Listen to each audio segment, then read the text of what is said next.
Hello, let's see. That's not how I wanted to start it.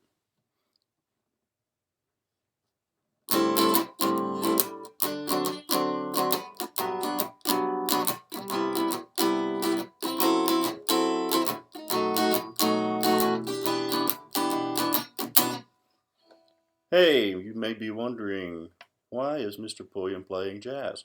Well, it's because I am playing a different guitar than I usually play.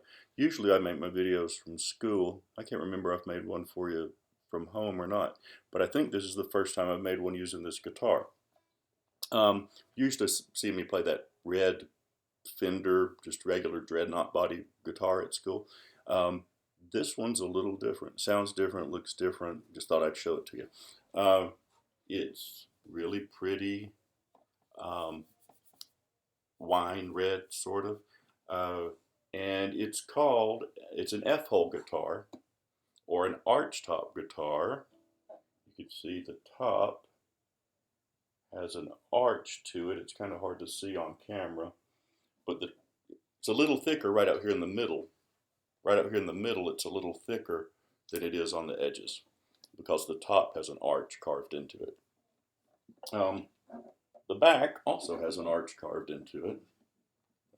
Yeah, it's hard to see it on camera.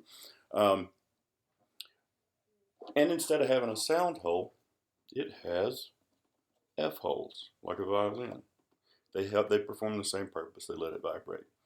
Now, this is a hollow body guitar, just like an acoustic guitar, hollow bodied, and some guitars have a block of wood down the center of them right here, and they're just hollow here and here, and they're usually thinner than this, and this is a fairly thin arch top, usually thicker than this, and it's called a semi-hollow body. A lot of pop and rock guitarists use those. This one is usually used for jazz, a guitar like this, and it's one of the simplest type of jazz guitars. It just has one pickup on it. A lot of them have two. And you see the controls are out here on the volume and tone controls are out here on the pick guard. And this particular one has that funky, pretty, artsy fartsy headstock on it. But anyway, a lot of people just call these jazz boxes. A hollow body arch top guitar, jazz box. They're built a lot more heavily. The top is a little thicker than a dreadnought that you're used to playing. So I'm going to show you how to play an E chord. You'll learn this will be the 1, 4, and 5 chords in the key of A. So you already know A. Okay, there's A. I don't know which is the best way. There you go. There's A, D. Okay, so there's 1, 4. You can go back to the videos or go back to your other sheets if you need them.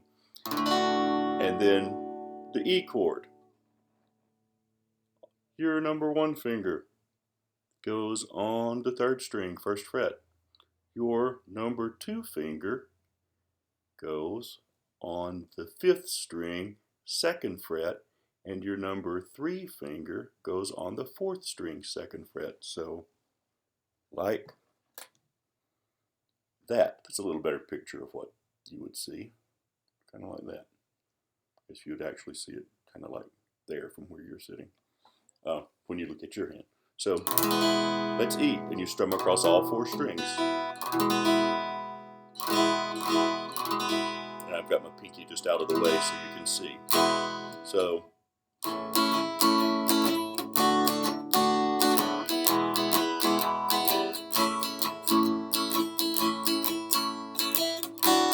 whoops.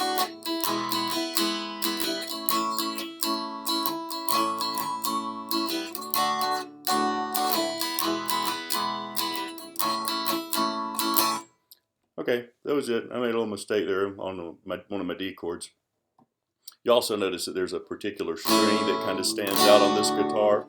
That has to do with the pick I'm using. This isn't usually the pick I would use on this guitar. It makes it sound brighter. But anyway, That is your 1, 4, and 5 chord in the key of A major. Next week we'll learn one more chord, and then you'll know the 1, 4, and 5 chords in the key of E major. After that, we have to learn a bar chord to learn the 1, 4, and 5 chords in the key of C. So start doing this. Bar all the way across the strings. My thumb is back there, like it's, where it's supposed to be. You notice it's directly across from my finger. It's not down here, it's not up here. It's right there because that's where the most strength is. The bar straight right behind the fret. Now, if you need to, you can double that up for right now while this finger is getting stronger. But what you're trying to strengthen is this muscle, that muscle right there. Just do that. And that actually is a chord. I can't remember the name of it right off the bat.